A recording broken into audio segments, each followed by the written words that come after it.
Hello, hello. Welcome to the finals of the Dubious Diamond Invitational, our first iteration of it. I am Bobby, and this is Atrix MJ right here. And we have already played the finals, and we are also sitting here at different times, however, 'cause that is how life works. Playing each From other time in to time. finals and then commentating our own set. Not something you see every day. But yeah, no, it was. I was gonna say it should be exciting, but I guess it was an exciting final set. I can't pretend like I don't know what It happened. was exciting. I was there. Trust me. So anyway, this is interesting because yeah, we played the whole tournament up to this point just to kind of set you up in case this is your first time here. But yeah, we played this whole tournament. MJ is 8-0 at this point in Undefeated. games. 8-0 in games. There was a group stage followed by a top four cut. And I was in the same group as MJ. We do need to talk about how the games between MJ and I went. It was pretty tough because I think I got 3-0'd both times, and it was very convincing.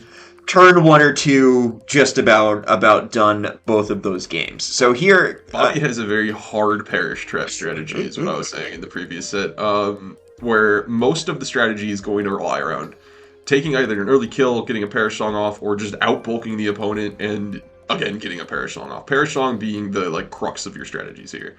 Me, I have so much offense in so many different ways, whether it be weather and water spout, spread moves, or just really strong attacks in Dragonite, Brave Bird, Zapdos Thunder, Hariyama Close Combat.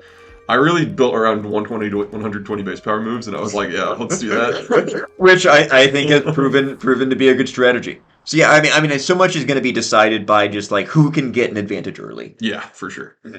Yeah, so here we are in finals. And clearly as well, I'm going to have to kind of adjust some strategies too because things did not go well. It's true. the first time. So I literally just led something very similar to what I led versus you in the pool stage. I wish you had led this against me at the pool stage. I was prepared for something else. Yeah. But here we have Cresselia Snorlax against Jirachi Zapdos. Because I think in the past, I think you just led Zapdos D-Knight. Dragonite, yeah. Yeah, and I think that's what I was really afraid of. So I was Damage. trying to find something to cover for it. So Cresselia's got Shadow Tag, so your Pokemon are trapped, but they both have U-Turn. But I did lead double you. So when I saw this lead, I was like, nice.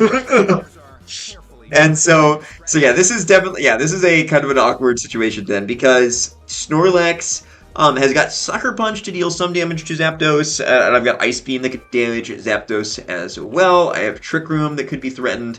That's really good for my team as a whole. And then Jirachi's got Trick Room as well, can wall. Jirachi pretty much can wall both these mons really effectively, but it doesn't do a lot to them. Yeah, and self-destruct will still do a lot because you have a life orb on your stabs. Yes, if I choose to go for it, it will still do a lot. Right. But there is Protect on Zapdos. Jirachi is a Steel type, and then both mons do a U-turn as well. One of the biggest things going into this iteration of playing you, in finals here, was that I brought Shedinja in the back because I did kind of think okay, maybe explosion could be something if you're not just going to want to get bowled over again, right? You're going to want to do something proactive. Presumably, I might adapt. Right. And Snorlax, we had just watched you versus Riley too, so it was like, okay, So you're like, wait a second, you're that's probably going to blow up. So here we see Cresselia Protect, a double U-turn into Cresselia. Wow, I definitely got a little greedy not switching the targeting a little bit, or at least doing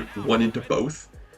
I mean, yeah, this is just a wild turn. First off, Yeah. that is crazy, and that is it's not 2K. We both lose a Pokemon, and Jirachi loses half its health. And there's no Trick Room up currently. And so yeah, a really a monumental turn there. Basically, my thought process was I'm just gonna explode and see what happens. Yeah, and play That was.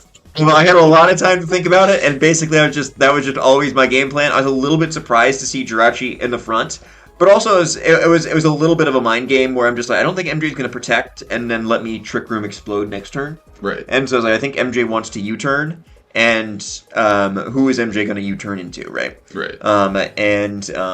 Yeah, and it worked out very well because Yeah. the Zapdos, I just didn't feel like I had a lot of good offense into the Right. Zapdos.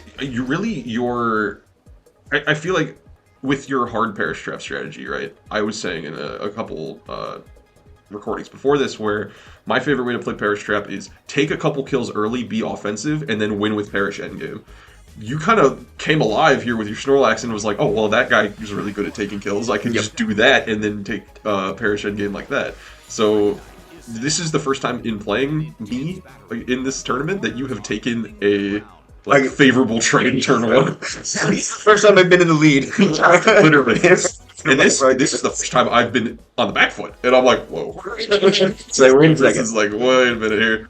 No, I mean, and really, it's just like you were in such a groove. I was just trying to like hopefully throw you off in some way. Right. And so Dragonite comes out. There is no Trick Room up currently, and so Dragonite is threatening a ton of damage. The thing is, Jirachi's not threatening a huge amount of damage. It is potentially able to helping hand the Dragonite, and Brave Bird would definitely one-shot Magmortar. Oh yeah, that would definitely knock it out. And then I would lose the ability to win via Perish. But that just makes for the most obvious protect on Magmortar ever. So I actually don't know what I did here, but if it was anything other than like attacking Cresselia, then I definitely tweaked. Alright, so we do see a protect from Magmortar. And we are going to see a Brave Bird from Dragonite. So Brave Bird into the Magmortar would have done a lot. And no Trick Room on my end. We are just going to see Ice Beam. And how much does this do? Almost. 1%. Because I did EV for, not max special attack modest Cresselia Ice Beam, but I did EV for an Ice Beam. So that could have been a roll. I will say, that was a roll. Yeah, max special attack modest. If you have any investment, you can't live it, especially Dragonite, because it's got more natural bulk than other 4x resists, which is a big reason why I went max modest. And you know what I did with my Jirachi? I think I just set up Trick Room. Which I was very appreciative of. What was going through my head was, okay, you want Trick Room so bad. The way you get Trick Room is by protect Trick Rooming. You can't let Magmortar die. That's going to protect. The most value you can get out of Cresselia is clicking Trick Room, right? So I'm going to Trick Room to reverse your Trick Room. No, I just gave you a layup. I gave you Trick Room. I mean, my thought was basically my thought in that was a little bit similar. Is like I could Trick Room here, but then next turn it's a very protect Dragonite Trick Room with Jirachi. Yep.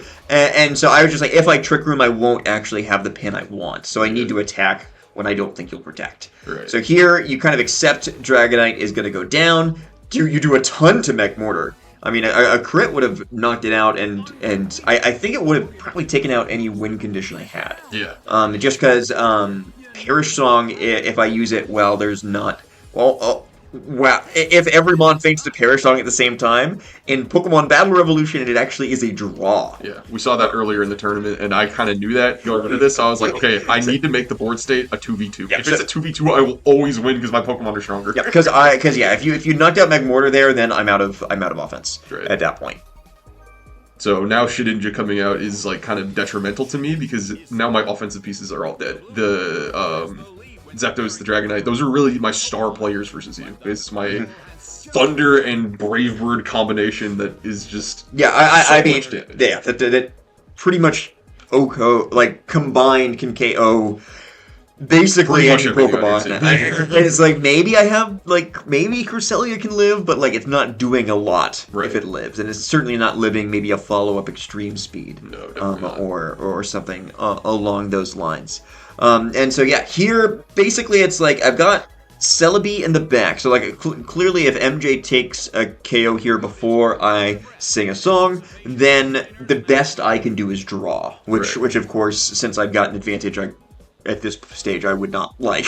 Right. Drawing in finals is crazy. That would be... maybe it still happens. Right. But that would be really wild. This is also one of the first times in the tournament, like as a whole, that dry skin on Jirachi ended up being a detriment because I don't actually like the rain doesn't matter right now. Overheat is still gonna do so much damage to Jirachi because I'm a steel type with dry skin that makes you take more damage from fire type moves. So it's like, Yeah, and so yeah, Jirachi's actually taking the amount you'd normally expect a Jirachi to take if there were no rain. Right, so it's just like, And so yeah, it is definitely still scared. Although I will say, it is healing a ton. Yeah. Um, Well, and so are you though with your poison heal. So it's like you have the luxury of being able to slow play this. My only offensive comeback in this is like helping hand Shadow Sneak crit into Magmortar to force a draw. I can't win this game, dude. This is exclusively. I'm in struggle mode right now. Like, I mean, honestly, I mean, playing for a draw makes sense. It's definitely something I like have considered in many other matchups I've played. yeah. And basically, anytime I'm losing, I'm just in this tournament. I've been like, can I force a draw Right. again? Just because the parish rules are not what we'd expect as Gen 9 players, basically. So Right. here, Magmortar can get hit here. Is the thing. I might be expecting a hit into Celebi, truthfully.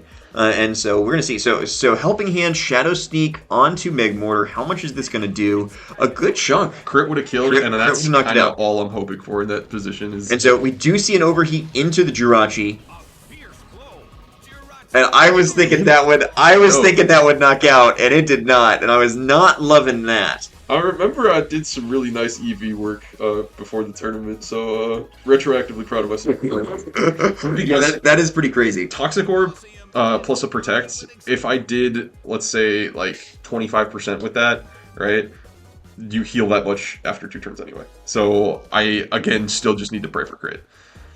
Yeah, I mean, yeah, the Toxic Orb for the Magmortar, I think just like in my semis and final sets, like we're seeing here, like came up a huge amount, and I was really, I felt very fortunate I was able to land Poison Heal as a drafted ability, and I was very happy that I made that selection because it. I think just on a follow Memon, it's a really powerful combination. Right, and Jirachi here is stuck in the end game, just mashing Helping Hand, because what is U-turn going to do? It can hit Celebi, yeah, but my only win condition, which again is not even a win condition, my only tie condition is killing Magmortar. So here, it makes sense you go for Bug Bite on Celebi, because at this stage, I think because at this stage, if Cresselia is able to basically live for the rest of the game and I get a Parasong off, then I can win the game since you're down to your last 2. So Trick Room goes down, but I recognize that's not really important here. And yeah, I'm assuming I go for Follow Me and Perish. That we finally see that. We've been talking so much about the end game, I may kind of fast forward a little bit here. Yeah, I'm in checkmate. Spoiler alert, I didn't crit the Magmortar. I remember fishing for it for like 4 No, turns. it makes sense to try for it. I think you would have already needed to crit it though, because I think even if it goes down here, I'm assuming I think I followed Mead, and I think we didn't see that. I'm hoping I did. Otherwise, Yeah. that was a misplay. But I think Perish and even overheating Jirachi's enough. Like every button you click feels like a win. oh, I did go for Follow Me there. Yeah. But I think I knew I could get the Perish song before Shedinja could attack. And Cresselia, it just has too much HP because it protected turn 1, so it's nothing is taking damage on it. So it probably gets 3-hit KO'd by Shedinja Bug Bite. Shedinja is max attack adamant, but it's the only stat that matters on Shedinja. No, that makes sense. But it's still Shedinja, so it's not that strong. So yeah, here it's a protect with both. I probably don't even ever have to switch in Cresselia. And then basically once Cresselia hits the field, I'll protect there too. So we'll probably fast forward a little bit. Pretty sure I forfeited as well. So. If I didn't, gotcha. what I'm doing is like damage checking. But yeah, no, I forfeited. No, it makes it yeah. Basically, like there, you either know what you want to do maybe for the next game, and so you forfeit, or you are just like clicking buttons and thinking about what do I do in game 3? Because yes, there was no way Cresselia was going to go down even to crits at that stage. Great. Anyway, so this is the first loss I've taken the entire tournament, which was crazy. First of all. Yeah, and well played, and we're about to see game 2. Yep. All right, MJ and I are back for game 2 in the first ever Dubious Diamond Invitational Finals. I was able to take game 1 after MJ dominated the entire tournament and my team for the rest of it, and here we see... So you know what I did in game 2? I led what was destroying you earlier. I was like, okay, I'm going to hit you again. So here's what I was trying to prepare for in game 1. Yeah. This is because like I don't think what I even brought game 1 fully covers this, because I think it's just so strong. But basically, I was hoping to force you into kind of a mind game in game 1 where you had to kind of choose a target, and the other target would do a huge amount of damage. or set up Trick Room. And then here, so here I'm wishing I had led my same lead as game one. Again, it's not a lock. But yeah, this is, I think, a very advantageous lead for MJ. If last game was all determined on who got a lead early and was able to keep it, I really wanted to get a lead early in game 2 by leading 2 guys with 120 base power moves, one with a life orb, both stab. So yeah, so I am definitely on the back foot here. The thing is, so Dragonite is going to switch out. So it could have Brave Birded either slot. MJ might have predicted a switch, or was just trying to like use the pressure to get into a better position. But I actually go for Fake Out onto the Zapdos. I think what I really wanted, because I'm inner focus on Dragonite, I can't be faked out. What I really wanted more than anything was to eliminate the Intimidate. Because I knew that, okay, you're getting Perish up. If I Brave Bird, I take so much recoil, and then Cresselia comes out, I will just die. So I wanted to recycle like my strong Dragonite. Gotcha. Just so you could have it in the back at full power. Right. I do remember being like, oh wait, your Celebi's arena trapped. So Zapdos isn't trapped, but Shedinja in this game Shedinja is now trapped. Despite being a ghost type, which is crazy. And so yeah, here the thing is that play was a little spooky to make on my own end, just because if both had stayed in, that would have been bad for me because they both could have switched out from the Perish. Yep. But my thought was I need something to switch out because I think both those mons are just too positive into what I have on the field currently. Right. And so now I'm threatening to bring in the Cresselia. Zapdos does have U-turn, so it's not necessarily forced to switch out immediately. The biggest thing for me right now is that I want to make Dragonite next to Zapdos again eventually by U-turn pivoting, and I know that means Shedinja is going to have to go down to a Perish trap. But if you're only trapping the one guy, that's sometimes better for the person getting perished, is that you get to know when you're going to die and then position your both of your threats back on the field. Yeah, it's like you still kind of have some agency going on. Yeah, no one's done damage to each other right now, but it is like I think I like my position in terms of when my damage comes. But because I can go back into Dragonite and threaten with Brave Bird now. Yeah, which is extremely threatening into both the Pokemon I do have on the field. Especially because, you got the U-turn play right there. Would have been 4 times effective into Celebi, but since Hitmontop doesn't have Protect, it's guaranteed into that slot. I'm threatening Bug Bite from Shedinja, who's actually Stab with Bug Move and U-turn. So there's just no way in my head you're not getting Protect. So I'm like, okay, let me get out of here. Here I was really afraid of Sleep Powder, and so I wanted to taunt Shedinja just so like there was no situation in which you could do it. The funny thing is, I EV'd my Hitmontop to be faster than Adamant Shedinja. Which I am. Wow. But if you were Jolly, then you actually would have outsped. But if I'm Shedinja, I'm always going Adamant. Yeah, it's like one stack. Like, what are the odds you go up against an opponent who has taunt and is between those speed tiers? Right. Like, basically never, but it was something I was aware of at that moment in time. I'm clicking Sleep Powder on that turn just in case you don't taunt. In case you do literally anything else, like switching Hitmontop. Yeah, I think a switch would have made sense on my end. I'm fine to get taunted there because it means nothing proactive is happening in the Hitmontop slot. You know what I'm saying? Yeah, and now Shedinja, because it's Adamant, is going to be dealing a decent amount of damage to anything. So a double up into any slot really should just do so much damage. You switch both. I switch both because I need a trap on the Shedinja. Okay. And so Cresselia is going to take a ton here. I think I might have freaked it a little bit here then, because what I was seeing on that turn was just, attack both sides of the field. Brave Bird the Hitmontop and Bug Bite the 4x weak the Bug Bite guy. No, okay, I did double it. Good. That's what I wished I did. So no, that's pretty good. It removes the Lumberry as well, and Cresselia basically Cresselia is not going to be able to set up. Cresselia is not going to be able to set up a Trick Room, it looks like, in this game, just because you'll have so much you can do about it. But I do remove the Perish counter on both of my own Mons, which is big. And Dugong is potentially threatening something along the lines of a Lovely Kiss. There is the trap in play at the Dragonite, though probably not for long. So it'll be interesting to kind of see what plays out here, I think. I think my objectively most correct thing I could do would be to protect Dragonite and then Shadow Sneak Cresselia. Though there's counterplay to that. Like, you could switch to Hitmontop and throw Intimidate on me, and I'm trapped now, and that sucks too, right? Yeah, so it'll be interesting. So I do go for Protect with Cresselia. I think that was just the safest thing I could do.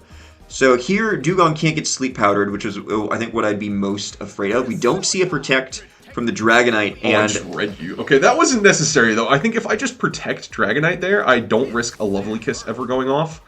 And, like, yeah, it's cool, it's flashy, I read the Protect, but it's worse for me overall, because if I take a Lovely Kiss, I'm just losing.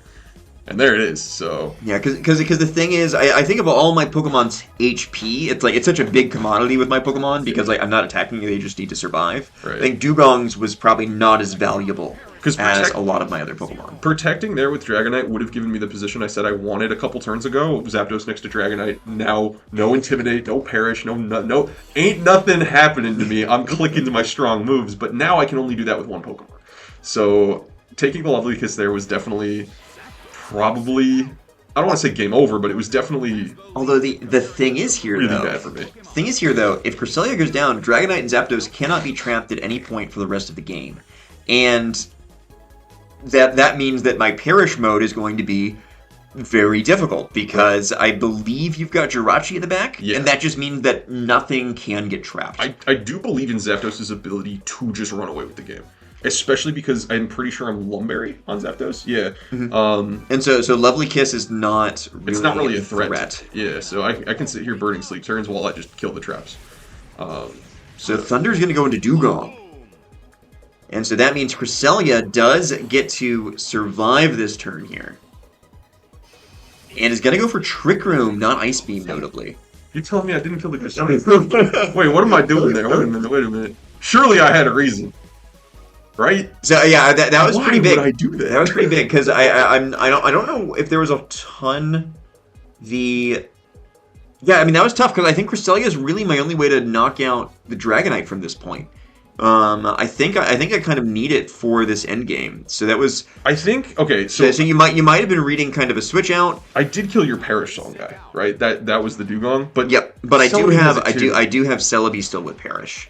And so, yeah, this is pretty big. If I'm able to pick up a knockout, then I do still have Perish Song potential. However, that may not win me the game if you're still able to knock out Cresselia, right? Right, which I could do on this turn if Dragonite wakes up. Granted, I've only burnt the one sleep turn, so this is kind of not in my favor at all, right? I think what I'm thinking here is Wake Up E-Speed is what I need to be saved here. And Zapdos is free to click, like, Thunder moves if Hitmontop, fakes it out. That means Hitmontop's not doing a lot of damage. But I think it does come down to sleep turns here because Cresselia's Shadow Tag, right? Not the Cresselia's Shadow Tag. So Cresselia is the only one that can trap. Dragonite is stuck here then. And so basically, yeah, I need to. Dragonite stays asleep. And I think that's just the exact position I needed with the pieces that were still on the board. Oh, why did I not kill your crest? Wait, what? I squeaked for that one. Yo. No, I mean, I think it was just such an odd game with just like so many positioning shifts, and I think for in game 2, I kind of recognized from turn 1, it's like, this isn't looking fantastic for me. I'm just going to try and click some unexpected buttons, have some switches. Right. And I think I've just thrown you off balance enough. Yeah. To put myself in it because I think for so much of this I think you have had the advantage on your side. I think in a large part because I think I wasn't expecting those leads. Yeah. No way to really contest Brave Bird or like stop it from happening, right? Because Inner Focus is actually like a useful ability even back then because it stops Fake Out. Because stopping Fake Out is big against me. But now it's still not done. But if I can position Perish Song, now that is actually a way for me to win the game. The thing is, U-Turn is 4 times super effective against Celebi, and both Pokemon do have it. And so that is kind of a difficult thing. If Cresselia goes down, then before I get up Perish Song, then all of a sudden Perish Song is not a way for me to win. Hitmontop doesn't have Protect. And so there's still kind of a lot of different ways for this to not go. This is a double Protect, by the way. On this turn, I protected again, reading your Sucker Punch into Zapdos and your Ice Beam into Zapdos. Oh yeah, because it looks like I was going on the offense there. See, because what I'm doing here is I'm trying to reverse the Trick Room, gamble the entire game on a double Protect, because at this point I'm losing. right? Well, Ice Beam wouldn't have KO'd it, and so you stopped the. Sucker I punch would have anyway. taken way too much damage. Ice Beam Sucker into another Sucker definitely would have, and I have no way to redirect. So that I think was the only turn that I can get Well, back into the game. but a Sucker wasn't going to hit since you protected though, and so I don't think you needed the double. I think the double just helped you not take that Sucker punch. True. Yeah. I think that makes sense. Although I will say, I think if you had knocked out the Cresselia there, Yeah. I think you have it, or at least a draw. And that's what I would have been playing for at that stage. I remember this turn specifically from when we played. Because in pool stages, I was throwing Thunders off. You had light screen up at some point. So in my head, I know what all of my damage does under light screen. I kind of forgot about the light screen thing. So what I could have done on this turn is like Thunder the Hitmontop slot with Helping Hand for a kill, and ran away with the game like that. But I believe what I did was just Thunder into the Protect and U-turn the other guy.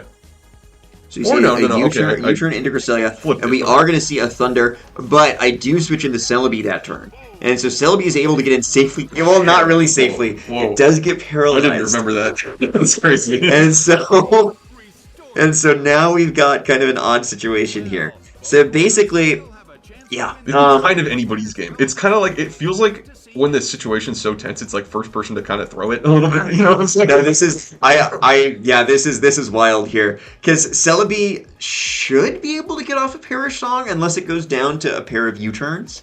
But then, do I actually have the means to keep my pieces alive long enough to win? Hitmontop doesn't have Protect. Celebi is now paralyzed and takes 4 times damage from U-turn that both Jirachi and Zapdos have. And Cresselia's got Protect, but is at 20 HP. Yeah, the whole Cresselia side of the field is looking pretty low, right? Like, Helping Hand Thunder just punishes that side like crazy, especially because Cresselia just protected, right?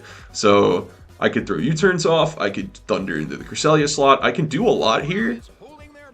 And I don't remember what I do here. Yeah, no, it's tough to say like exactly like what the correct play is. Right. And so Hitmontop comes in, and we're gonna see if one of my mons goes down here. I think this turn I think you win, but I'm not sure there is a KO. Well, maybe there was, but okay. So U-turn comes out into the Celebi. How much is this doing? 4 times super effective, and it's not doing a ton. It's not doing a ton, and I think that was that. I felt good about getting the Hitmontop in that turn to specifically lower the damage of both of those U-turns on both mixed attackers.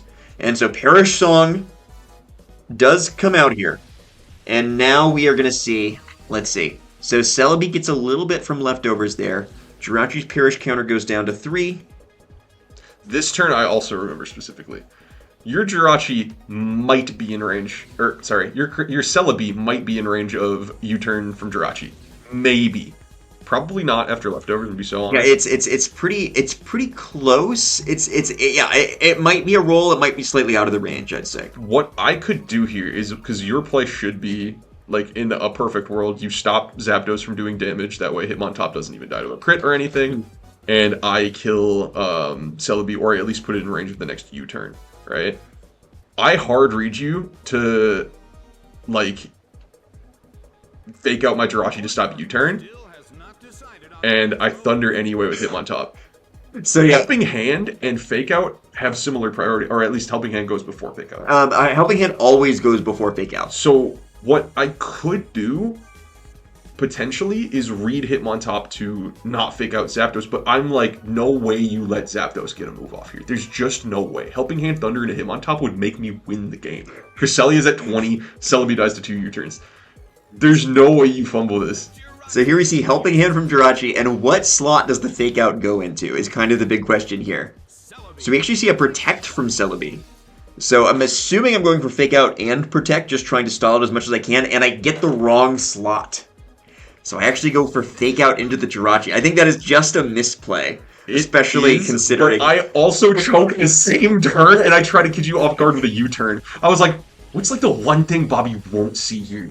If Zapdos needs to get an attack, I can maybe wiggle out that way, but he's never going to expect a U-turn to kill him on this turn, so I can Helping Hand and U-turn. No, because... like, the guy who I thought you would fake out to stop U-turn was Jirachi, not Zapdos. So if I had Helping Hand Thunder one-shot Hitmontop, because it does with no light screen on Yeah, it, no, I think it would have been game, but yeah, you were mentioning at the time that you didn't think it killed, but I KO'd because I think we had seen it Yeah. before. Yeah, But yeah, I just did was not like, have I did not have light screen. I didn't think that the Thunder would kill there, but that was me calculating in my head with light screen up unknowingly.